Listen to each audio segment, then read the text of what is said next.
नमस्कार, आप देख रहे हैं बिजनेस टुडे बाजार। मैं हूं हर्ष शर्मा। जिस खबर का वोडाफोन आइडिया के निवेशकों को इंतजार था, आखिरकार वो खबर आ ही गई है। वोडाफोन आइडिया से जुड़ी बड़ी अहम खबर है।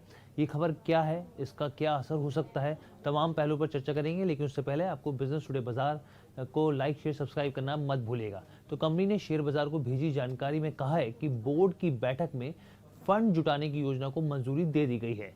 कंपनी की तरफ से कहा गया है कि बोर्ड ऑफ डायरेक्टर्स की बैठक हुई, जिसमें 20,000 करोड़ रुपए तक की रकम जुटाने को मंजूरी दे दी गई है। ये रकम इक्विटी या फिर इक्विटी लिंक्ड इंस्ट्रूमेंट के जरिए जुटाई जाएगी।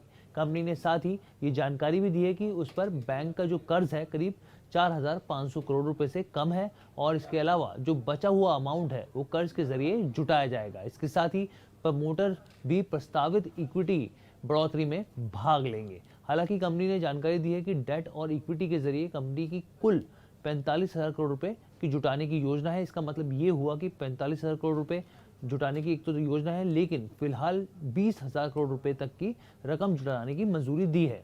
यहाँ पे ये चीज़ क्लियर हो गई।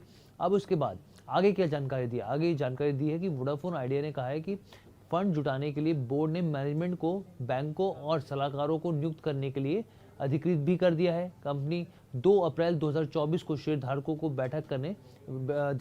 साथ बैठक करने जा रही है, और साथ ही जो इन्वेस्टर्स हैं उनकी मंजूरी मिलने के बाद इक्विटी के जरिए फंड जुटाने की प्रक्रिया को अगली तिमाही में पूरा किया जा सकता है। यानी कि जैसे ही उनको इन्वेस्टर से हरी झंडी मिलेगी तो वो अगली तिमाही तक इस पूरी प्रक्रिया को, फंड जुटाने की प्रक्रिया को पूरा कर लेगी। अब इस रकम का इस्तेमाल कहाँ किया जाएगा ये भी जान लेते हैं। तो यहाँ पे कंपनी ने पूरा बयान जारी किया है। कंपनी ने कहा है कि इक्विटी और कर्ज के जरिए जुटाई गई रकम का इस्तेमाल 4G कवरेज का विस्तार करने, 5G नेटवर्क की शुरुआत करने में किया जाएगा। इसके साथ ही इस रकम का जो इस्तेमाल है वो क्षमता के विस्तार, कैपेसिटी के विस्तार में भी होगा।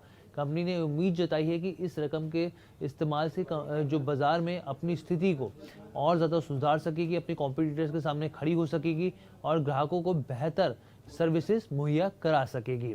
अब आप अगर वैसे देखें इसके तिमाही रिजल्ट्स किस तरीके से रहते हैं, तो मैं आपको बता दूं कि दिसंबर तिमाही में कंपनी का जो घाटा था वो कम होकर 6,985 करोड़ रुपए पर आ गया था, जो कि एक साल पहले उससे अगर इसी क्वार्टर की बात की जाए तो वो 7,990 करोड़ था। यानी कि 7,990 करोड़ से घटकर जो था ये 6,985 करोड़ के पास पहुंच गया था।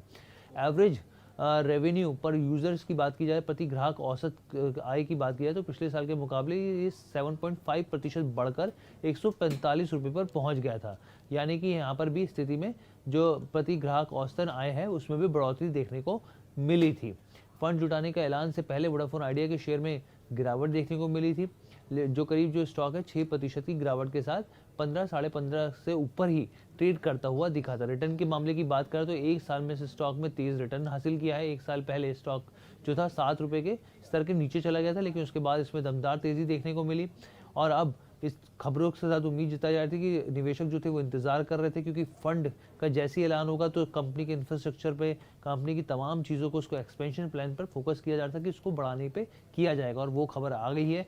अभी देखना होगा कि स्टॉक किस तरीके से रिएक्ट करेगा। तो कैसी लगी आपको वीडियो, कमेंट करके ज़रूर बताइएगा। बिजनेस टुडे बाजार के साथ जुड़ने के लिए आपका बहुत बहुत धन्यवाद।